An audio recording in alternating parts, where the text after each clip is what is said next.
오늘의 말씀 제목을 듣고서 여러분들은 왜 하필 예수님의 그 수많은 것들 중에 시체를 달라고 할까라는 생각이 드실 수가 있습니다. 예수님 신고 다니시던 그런 덧신 신발이든 아니면 또 이제 엘리야처럼 이렇게 능력이 담긴 그런 예수님의 겉옷이든 이러한 것들을 달라고 하면 그래도 이해라도 될 텐데 왜 하필 예수님의 시체일까? 라고 생각하시는 분들은 오늘 말씀을 잘 들어주시길 축복합니다.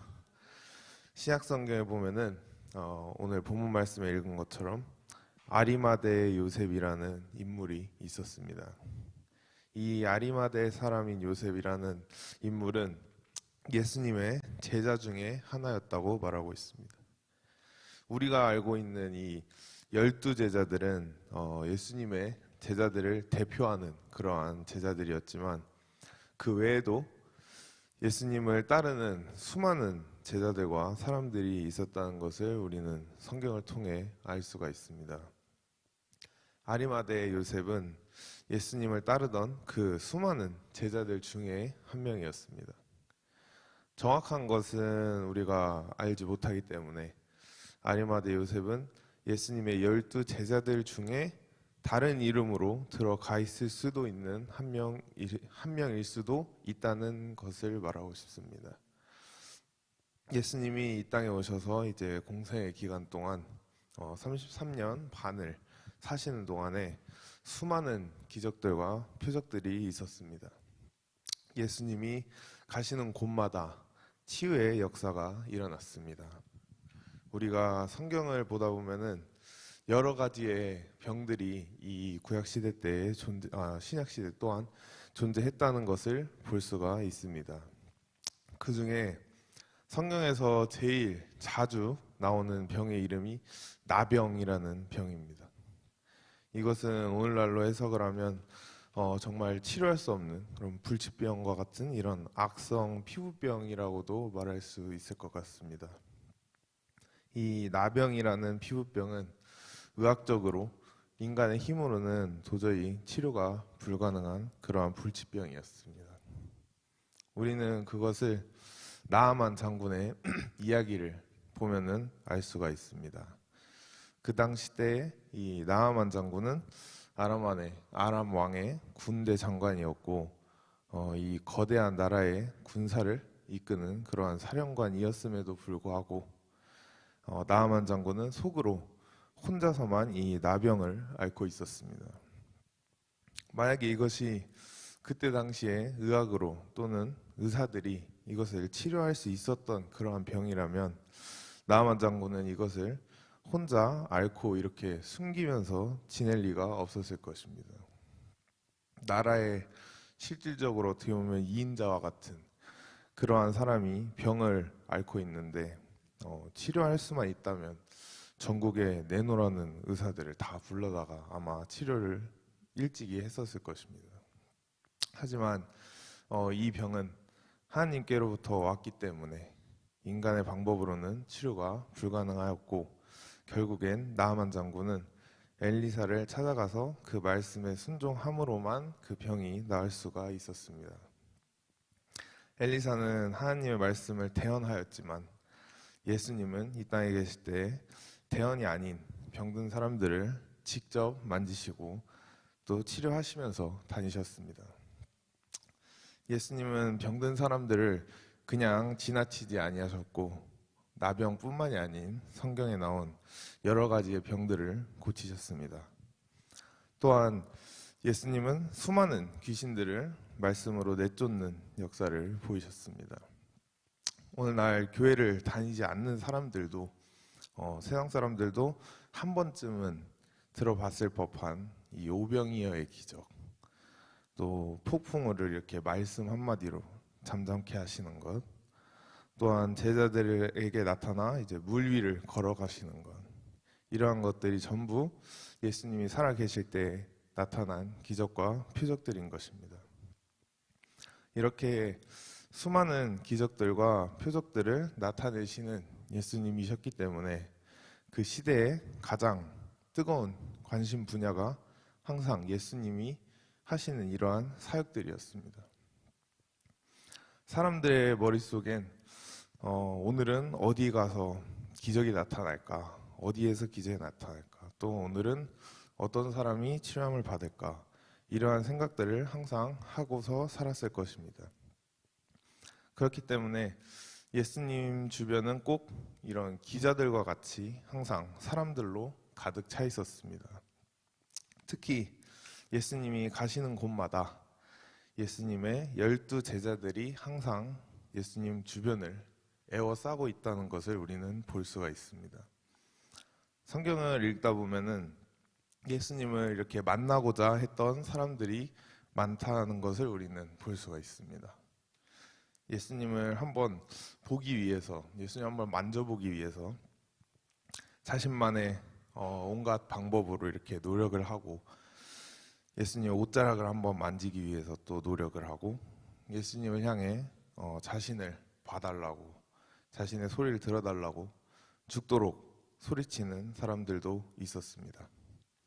그 이유는 그렇게 하지 않고서는 도저히 그때 당시에는 대통령보다도 유명한 이 예수님을 보거나 쳐다보거나 만질 수도 없었기 때문입니다. 이렇게 예수님은 수많은 인파들에게 둘러싸여서 다니시다가 어느 날 때가 되었을 때 겟세마네 동산에서 하나님께 기도를 하면서 예수님의 지정의를 반납하시고 아버지의 뜻대로 하옵소서라고 말씀하시며 로마 군인들에게 잡혀가서 이제 고난을 받으시다가 십자가에 못 박혀 죽으시게 됩니다. 이것을 보게 된 예수님을 따라다니던 이 수많은 사람들과 예수님의 제자들은 겁에 질려 다들 도망가게 됩니다. 살아있을 때는 수많은 기적들과 표적들을 보여주시고 심지어 죽은 자 나사로를 살리셔서 무덤에서 걸어 나오게 하셨던 그 본인 예수님이 막상 자신은 아무 힘도 못 쓰시고 아무 힘도 안 쓰시고 십자가에 못 박혀 죽은 것을 이 사람들은 믿을 수가 없었습니다. 제자들이 알던 예수님은 이와 같은 상황일 때 말씀 한마디로 어떻게 보면 예수님을 이렇게 고난을 주고 있는, 예수님을 못 박는 이 로마 군인들을 충분히 말씀 한마디로 다 그냥 죽여버리고 딱 십자가에서 당당하게 내려오는 것을 아마 상상하지 않았을까 싶습니다. 그때 당시에 제자들은 예수님이 십자가에 달려서 죽어야 한다는 말을 처음 들었을 때 근심이 가득 차 있었습니다. 그 이유는 예수님을 따라서 이렇게 지내다가 보면 예수님이 결국에 그 제자들의 생각에는 어떤 이 왕의 자리에 올랐을 거기 때문에 자신들에게도 예수님이 왕의 자리에 올랐을 때 어떠한 그런 이익이, 콩국물이 떨어졌을 거라는 그런 기대감에 사로잡혀 살았기 때문입니다. 수많은 사람들, 즉 이런 허다한 무리들, 그런 무리들은 당연히 예수님이 행하시는 일들이 그저 바라보는 게 신기하고 또 기적을 보는 것이 신기하고 재미있었기 때문에 따라다녔을 것입니다. 하지만 예수님과 3년 반 동안 같이 자고 또 먹고 또 씻고 이렇게 합숙 생활을 해왔던 그 12 제자들마저도 예수님이 십자가에 못 박힌 것을 보고 한 명도 빠짐없이 전부 도망가게 됩니다. 12 제자들 중에 제일 예수님이 아끼던 세 제자 베드로, 요한, 야고보 또한 마찬가지인 것입니다. 전부 다 도망을 가버렸습니다. 베드로는 예수님에게 제일 충성심을 표하던 그런 제자였음에도 불구하고 예수님을 3번이나 부인하고 나는 그러한 사람을 모른다 라고 발뺌하게 되는 것을 볼 수가 있습니다. 저와 여러분들은 아무리 힘든 상황에 있을지라도 예수님을 부인하는 일만큼은 절대로 하지 말아야 할 줄로 믿습니다. 아멘. 요즘은 세상 사람들이 누가 아직도 이렇게 기독교를 믿냐, 누가 아직도 교회를 가냐 하면서 조롱하는 것을 정말 쉽게 들을 수가 있습니다. 심지어 요즘에는 뭐 코로나 터지고 나서는 언론이 오히려 앞장을 서서 이 기독교에 대한 비방을 하고 탄압을 하고 있는 것을 볼 수가 있습니다. 세상 사람들은 지금 기독교를 가리켜 개독교라고 할 정도로 이 기독교에 우리 그리스도인의 위상이 떨어져 있는 요즘 세상입니다.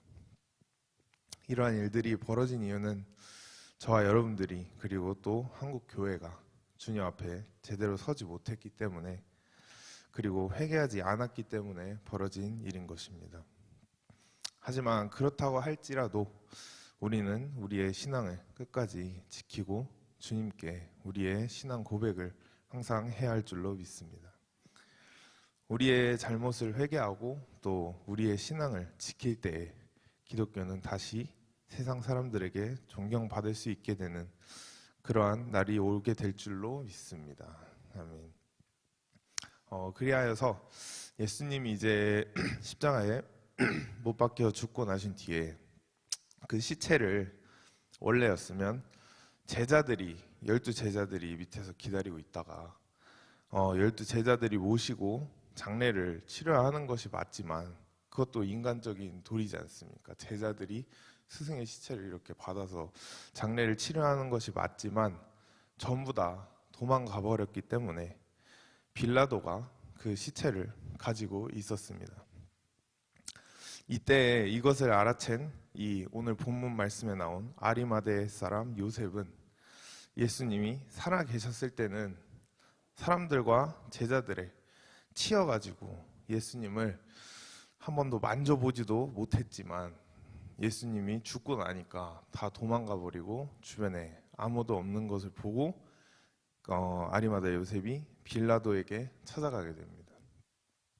그리고서 빌라도에게 예수님의 죽은 시체를 나에게 달라라고 요청을 합니다. 이것을 들은 빌라도는 아리마대 요셉을 전혀 이해하지 못하게 됩니다.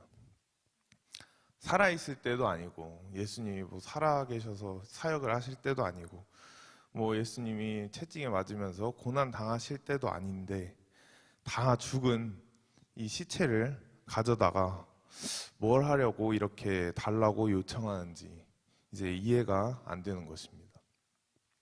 원래 로마의 법대로라면 십자가에 이렇게 못 박혀 처형당한 사람을 내리지 않고 정말 잔인한 것 같지만 새들이 와서 이제 그 시체를 먹게 일부러 놔두었다고 말하고 있습니다. 사람들에게 이런 십자가 처형이 최고의 처형이었기 때문에 어떻게 보면 사람들이 이렇게 본보기를 딱 보여주면서 너희도 이러한 잘못을 하면 이렇게 된다라고 보여주는 그러한 형식적인 그런 제도였습니다.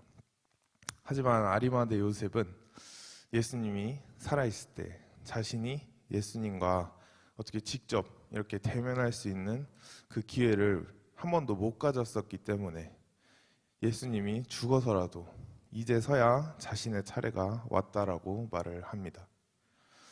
이 말을 들은 빌라도는 어차피 자신의 원래 목적인 이 예수님을 죽이는 것은 이미 이루었기 때문에 사람들을 시켜서 예수님이 확실히 죽은지 확인을 하고 나서 이 아리마대 요셉의 청대로 요청하는 대로 예수님의 시체를 그에게 내어주게 됩니다.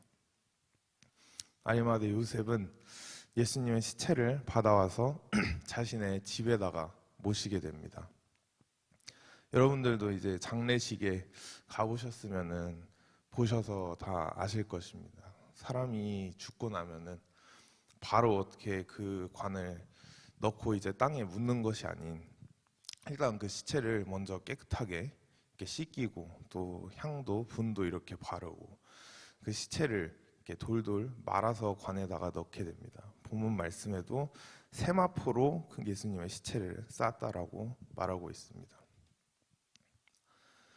그냥 자연적으로 죽은 시체도 아닌 아리마대 요셉이 들고 온 예수님의 시체는 살이 다 찢겨 있고 또 온몸에 피가 묻어 있고 그래서 죽어서 이제 냄새까지 나는 그러한 시체를 들고 와서 닦는다는 것은 결코 쉬운 일이 아니었을 것입니다. 그리고 원래였으면은 예수님의 장례식이라고 하면은 전국에 있는 그때 당시에 사람들이 다 와서 참석해도 모자를 판이었지만 현실은 그 자리에 아무도 없었습니다. 예수님의 시체를 다 닦고 이렇게 장례 준비를 마친 아리마대 요셉은 예수님의 시체를 자신의 무덤에 두게 됩니다. 자신이 죽어서 들어가려고 준비해 놓았던 그 무덤을 예수님에게 내어준다는 것은 옛날 사람들에게는 큰 의미가 있는 행동이었습니다. 특히 그 시대 때 본문에도 말하고 있듯이 아리마대 요셉은 부자라고 말하고 있습니다. 부자로 살았던 이 요셉은 자신이 죽었을 때 들어갈 무덤을 정확히 설명하지는 않지만은 아주 크고 또 최대한 신경을 써서 마련해 두었을 것이 분명합니다. 제가 미국에서 대학교 다니면서 코로나가 한창 심할 때 이렇게 고속도로를 달리고 있는데 달리면서 옆에 창문을 보니까 큰 하나 산이 있는데 그 산에 전부 이렇게 흰 푯말 같은 것이 박혀 있는 것을 한번 보았었습니다. 그래서 옆에 타고 있는 그 친구에게 저게 뭔 푯말이냐, 이게 무덤이면 묘비가 세워져 있어야 되는데 뭐 돌도 아니고 기념비도 아니고 막 흰색 푯말이 써 있어서 그게 무슨 푯말이냐라고 물어보니까 코로나 때문에 사람들이 하루에 수백 명, 수천 명씩 죽어나가고 있기 때문에 무덤 자리를 미리 사두는 것을 표시해 놨다라고 저한테 말을 하더라고요.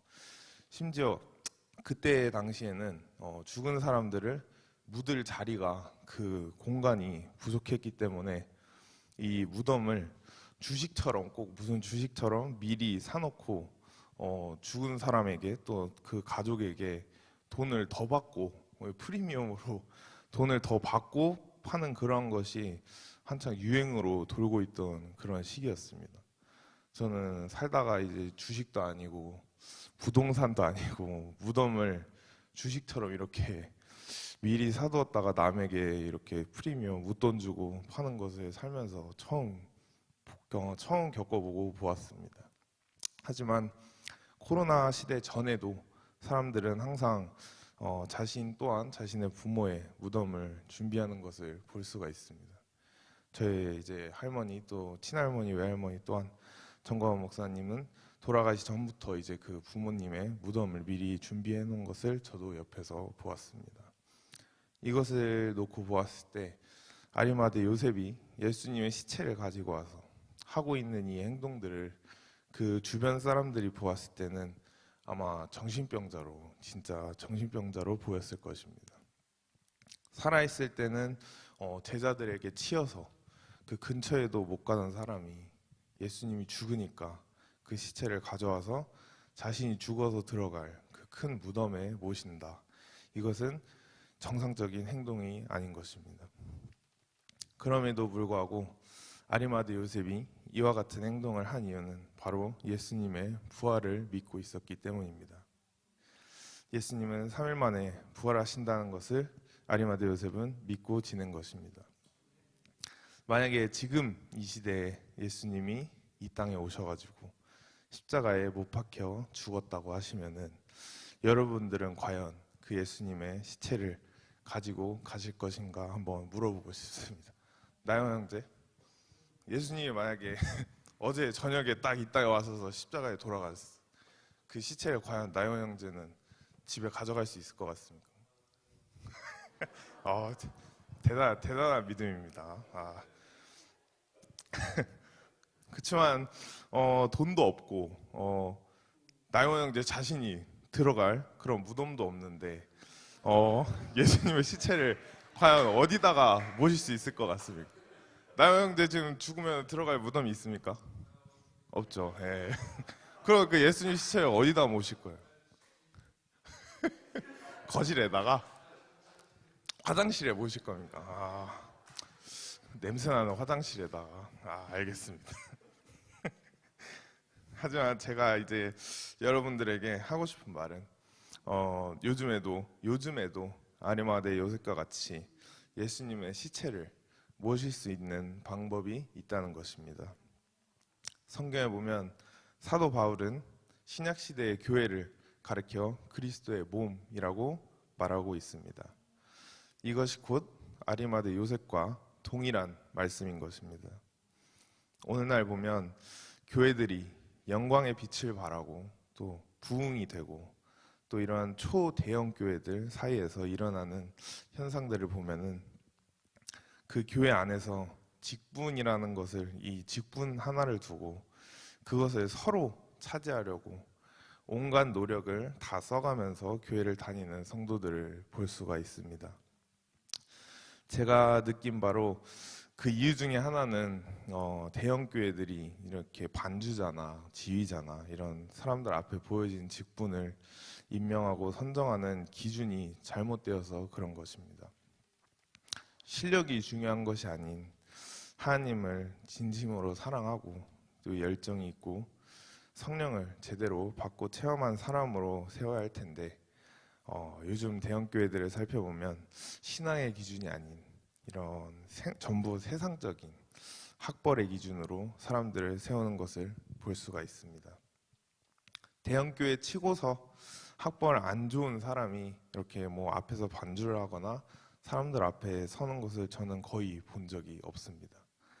실제로 제가 미국에서 캘리포니아에서 교회를 다닐 때도 보면은 한인교회였는데 어떤 지사님의 그 여자 지사님의 자녀가 줄리아드 음대, 미국에서 뉴욕에 아주 유명한 이런 예체능 쪽으로 유명한 그런 음대가 있는데 줄리아드 음대에서 자신의 딸이 이제 피아노 전공을 했는데 그 교회에 주일 대예배 때 이렇게 메인 반주자로 자신의 딸을 안 시켜줬다는 그 이유 하나로 기분이 나빠서 다음 주부터 다른 교회로 그냥 가버리는 것을 저는 보았습니다. 그것을 지금 생각해 보면 저 집사님은 과연 무엇을 위해 교회를 다녔나라는 생각이 들게 됩니다.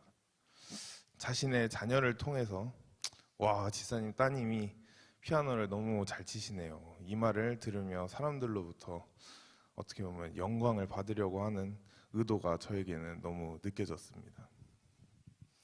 교회가 영광스러운 위치에 있거나 전성기를 맞이하고 있을 때에는 어떻게든 한 자리 차지해 보려고 인간으로서 가진 노력들을 다 하는 것이 인간의 본성인 것 같습니다. 그렇지만 예수님이 로마 시대 때 십자가에 못 박혀 죽은 것처럼 오늘날의 교회도 항상 좋은 날만 있고 항상 부흥만 되는 것은 아닙니다. 교회가 힘듦과 고난을 겪는 상황에 처하게 될 때도 있습니다. 사랑제일교회만 보아도 그것을 우리는 너무나도 잘 느낄 수가 있습니다. 정부와 싸우는 것에 이제 모든 힘을 써도 모자를 파네. 어느 순간부터 이런 조합이라는 게 설립이 되고 또 재개발 관련 문제가 터지면서 조합들이 불법으로 용역을 써가지고 교회를 내쫓으려 하는 상황을 여러 번 맞이하게 됩니다. 이렇게 교회가 고난을 맞이하게 될 때는 사람들은 교회를 쳐다보지도 않고 자신이 이러한 일에 어떻게 보면 조금이라도 섞이는 것도 싫어하는 것을 우리는 볼 수가 있습니다. 그 이유는 왜냐하면 결국에는 자신에게 이것이 피해로 오기 때문에 자신이 피해보기 때문입니다. 예수님이 십자가에 못 박혔을 때 수많은 사람들과 제자들이 예수님을 알면서도 모른다고 부인한 것처럼 오늘날도 교회에 어려움이 닥치면 교회를 부인하는 사람들이 있습니다. 교회가 조금만 힘든 상황이 오면은 다른 교회로 가버리고 또 그 교회에서도 또 좀만 힘들면은 또 더 큰 교회로 가버리고 이러한 사이클 속에서 살아가는 사람들이 있습니다. 현 시점에서 대한민국의 그 어떤 교회도 제가 생각했을 때는 사랑제일교회와 같은 고난과 핍박을 당하는 교회는 없는 것 같습니다. 뭐 청와대 할 것 없이 서울시청, 조합 이들이 이렇게 힘을 다 합쳐가지고 사랑제일교회 하나 무너뜨리려고 이렇게 총 공격을 해오는데 이것을 버텨내고 무너지지 않을 수 있는 이유는 바로 그 성도들의 신앙 때문이었습니다. 신앙이 있지 않고서는 이게 내 교회도 아니고 나랑 아무 관련이 없는 교회인데 굳이 남아 있어야 할 이유를 모르는 것입니다. 그렇기 때문에 우리가 성경 전체의 흐름을 보았을 때 예수님이 십자가에 못 박혀 죽으시고 3일 만에 부활을 하실 때 그 부활하는 그 부활의 장소가 베드로의 집이어야 상식적으로 맞다는 것을 우리는 알 수가 있습니다. 예수님이 살아계실 때 항상 당당하게 소리치면서 제자들 사이에서도 제일 큰 소리를 내면서 예수님이 너희는 나를 누구라고 생각하느냐라고 어느 날 제자들에게 질문을 하셨을 때 주는 그리스도시요 살아계신 하나님의 아들이십니다라는 신앙 고백을 하면서 예수님이 이제 그 신앙 고백을 듣고 기분이 좋으셔가지고 천국 열쇠까지 다 주시면서 최고의 칭찬을 하셨던 것이 바로 베드로였습니다.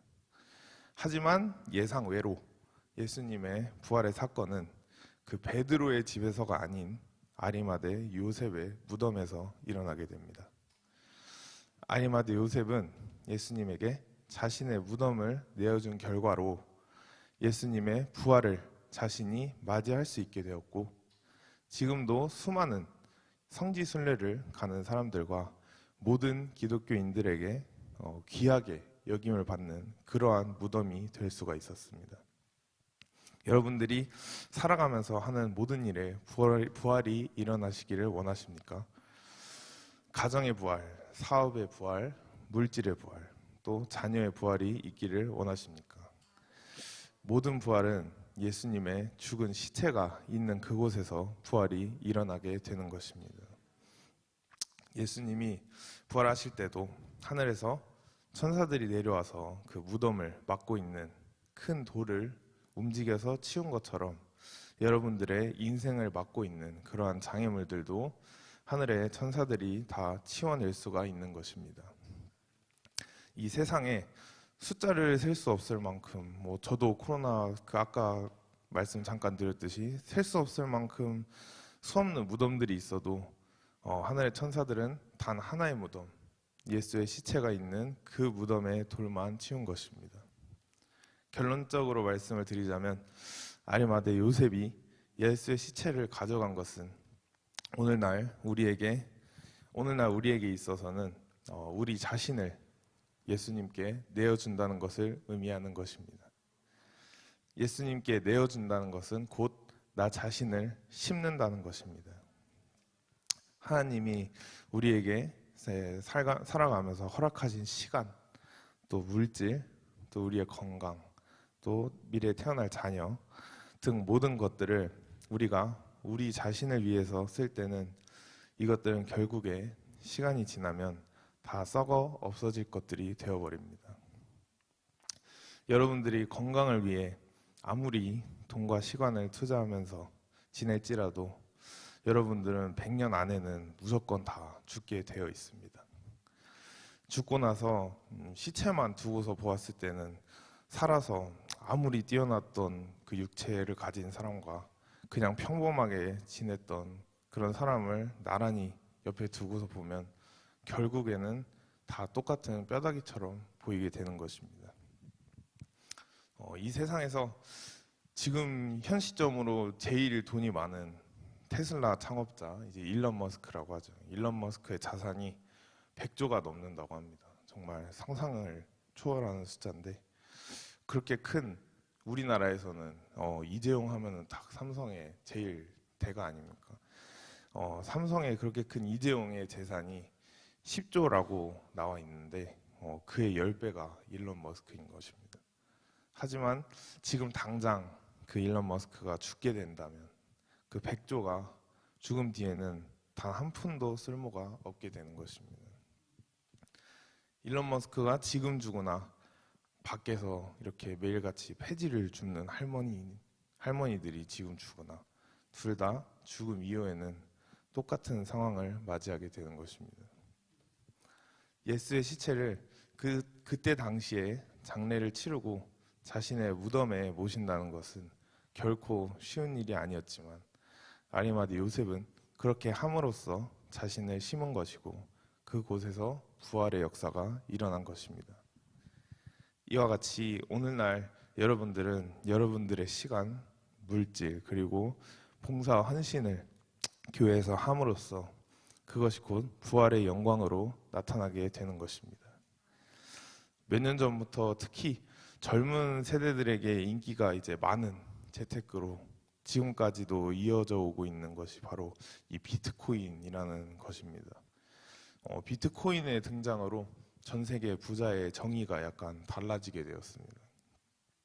제 생각의 부자는 옛날 같은 이제 부자는 뭐 어느 정도 나이도 많고 좀 흰머리 있고 배도 좀 나오고 그리고 자식 몇 명을 이렇게 거느리면서 큰 저택에 사는 것을 부자라고 항상 생각을 하면서 지냈다면 요즘에는 비트코인을 이렇게 10대, 20대 때 그 어린 나이에 엄청난 돈을 벌어가지고 몇십억까지 벌어가지고 젊은 애들이 흔히 말하는 영앤리치 그 딱 욜로 삶 그 영앤리치가 되는 것을 볼 수가 있습니다.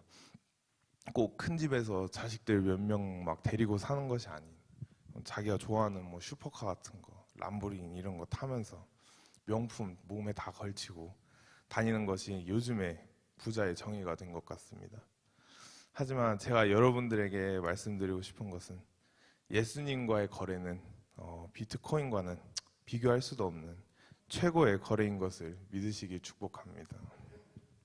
예수님과의 거래는 절대로 망할 수가 없는 거래인 것입니다. 성경에도 나와 있는 말씀처럼 30배, 60배, 100배의 리턴을 주는 것이 바로 예수님이십니다. 나의 것을 심음으로 부활의 영광을 체험한 사람은 하지 말라고 해도 옆에서 아무리 말려도 더 심게 되어 있습니다. 어떠한 주식보다 그리고 어떠한 비트코인보다 나중에는 더 체험이 재미있기 때문에 심는 그러한 현상이 나타나게 됩니다. 말씀을 마치겠습니다. 오늘도 저와 여러분들은 예수님께 우리 자신의 시간과 물질을 심어야만 합니다. 아리마대 요셉이 예수님의 시체를 자신의 무덤에 두는 것을 보고 세상 사람들은 정신병자라고 생각했던 것처럼 우리가 오늘날 심는 것 또한 세상 사람들이 정신병자로 취급을 할 수 있습니다. 하지만 우리는 영적인 비밀을 알고 부활의 영광을 알기 때문에 흔들림 없이 심을 수 있게 되는 줄로 믿습니다. 오늘 하루도 저와 여러분들은 주님을 위해서 열심히 심는 그러한 하루 되시기를 축복합니다. 아멘.